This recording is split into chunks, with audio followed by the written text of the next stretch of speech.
الله الرحمن الرحيم نحمده ونصلي على رسوله الكريم أما بعد عن عائشة قالت قال رسول الله صلى الله عليه وآله وسلم 10 من الفطرة قص الشارب وإعفاء اللحية والسواك واستنشاق الماء وقص الأظفار وغسل البراجم ونتف الإبل وحلق العانة وانتقاص الماء۔ اس حدیث کا عنوان بھی یہی ہے کہ یہ باتیں انبیاء کی سنت ہے اور تقاضۂ فطرت ہے، اگرچہ حدیث کے الفاظ یہی ہے کہ رسول اللہ صلی اللہ علیہ وسلم نے فرمایا کہ 10 چیزیں فطرت میں سے۔ فطرت سے مراد 3 چیزیں ہیں، یا تو انسان کی فطرت و جبلت ہے، اس کی طبیعت اور مزاج کا تقاضا ہے، اور یا پھر فطرت سے مراد دین فطرت یعنی دین اسلام۔ وہ رسول اللہ صلی اللہ علیہ وآلہ وسلم نے فرمایا کہ یہ جو 10 باتیں ہیں یہ اسلام کے احکام میں سے، اسلام کے احکام میں سے، لہٰذا ہے کہ مسلمان کی پہچان ہے کہ وہ یہ 10 باتیں کرے۔ یہ شرعی احکام میں سے، دین اسلام کے احکام میں سے یہ 10 باتیں ہیں۔ اور یا پھر فطرت سے مراد انبیاء کی سنت ہے۔ گویا یہ 10 چیزیں ایسی ہیں جو سارے کے سارے انبیاء کی سنت ہے، اور انہوں نے اپنی اپنی امتوں کو ان 10 باتوں کا حکم دیا۔ یہ 10 باتیں ایسی ہیں کہ گویا کہ یہ ساری کی ساری شریعتوں میں متفقہ طور پہ مشروع رہی ہیں۔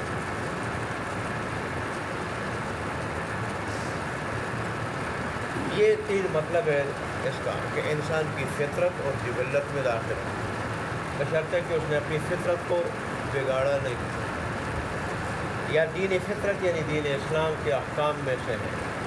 اور یا سارے کے سارے انبیاء کی سنت میں ہے۔ اور افسوس کی بات یہ ہے کہ آج مسلمان بھی یہ جو 10 باتیں ان میں بھی شریعت کے خلاف، مسلمان بھی اس میں شریعت کے خلاف ہے کہ مسلمان تو آج وہ ہندو کہتا ہے یہ مسئلہ ہے، اللہ ہمارے ہاتھ پہ رحم فرمائے، مسئلہ وہ جس کے ہاتھ ناک پاؤں کٹے ہوئے ہوں، بدنما ہو، یہ آج دین اسلام کو بدنام کرنے والا، دین اسلام کو بدنام کرنے والا اور دین اسلام کی غلط ترجمانی کرنے والا ہے، دین اسلام کے خلاف چلنے والا ہے، اور خلاف چل کے اس طرح اسلام کی غلط ترجمانی کرنے والا ہے۔ ایک داغ ہے دین اسلام کے اوپر، اور اس کو دیکھ کے آج لوگ اس سے نفرت کرتے ہیں۔ یہ دین اسلام سے لوگوں کو بدل کرنے والا ہے، اس کے خلاف چل رہا ہے، اس کی کوئی بات بھی دین اسلام کے مطابق نہیں ہے، اور پھر خاص کر یہ باتیں جو فطرت و جبلت کے مطابق بھی ہے، اور فطرت انسانی فطرت کا تقاضا بھی ہے، لیکن آج مسلمان نے اپنی فطرت کو بگاڑ دیا ہے، اور جب یہ اپنی فطرت کو بگاڑ دے دین اسلام کے خلاف چل کے، تو پھر ظاہر ہے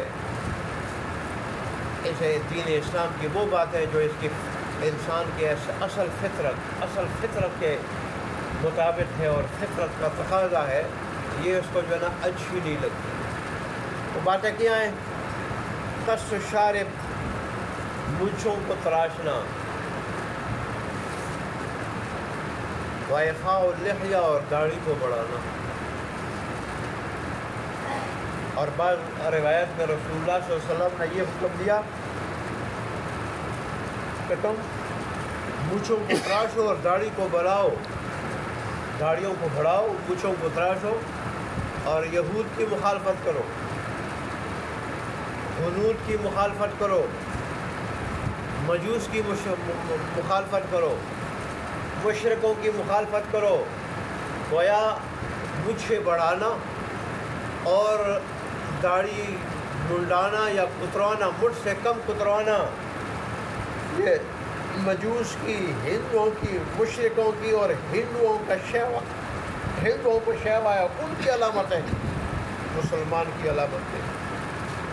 یہ مسلمان کا کام نہیں، مسلمان کی علامت نہیں، مسلمان کا شیوا نہیں،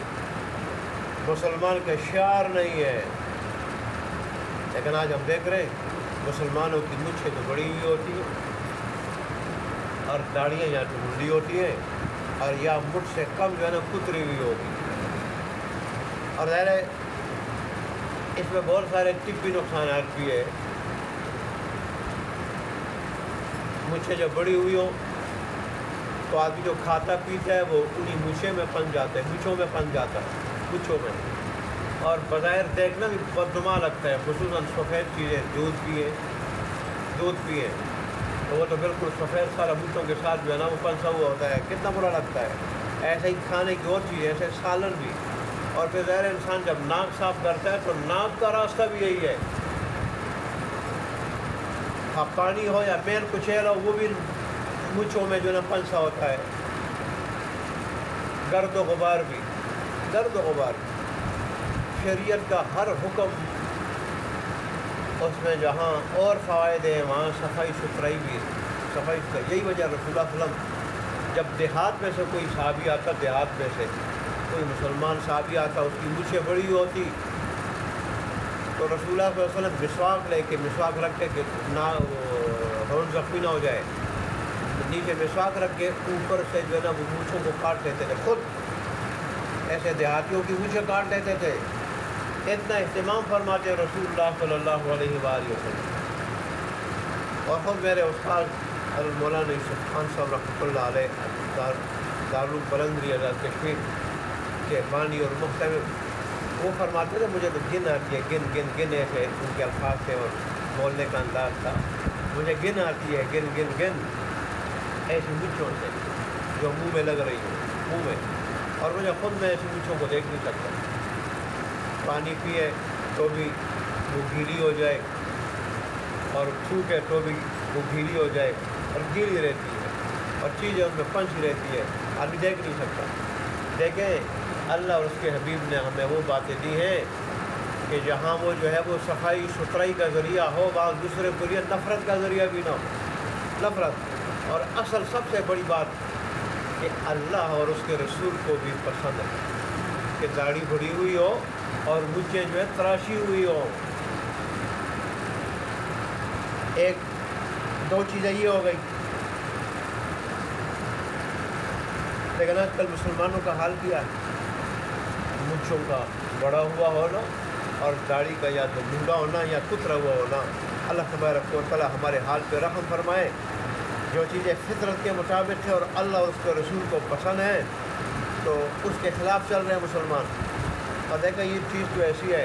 رسول اللہ صلی اللہ علیہ وسلم کے پاس وہ ایران کے بادشاہ کے دو سفیر آئے اور سفیر جو ہے نا اس کی عزت کرنا، خیال کرنا، یہ جو ہے نا کافر بھی اس کا خیال رکھتے رہے، کافر۔ لیکن رسول اللہ صلی اللہ علیہ وسلم جب ان کو دیکھا کہ داڑھی ان کی منڈی ہوئی ہے، رسول اللہ نے چہرہ مبارک، جب انہوں نے سلام کیا تو رسول اللہ نے چہرہ مبارک موڑ لیا، دوسری طرف آئے تو آپ نے دوسری طرف، اور جب وہ تیسری بالکل جو ہے نا وہ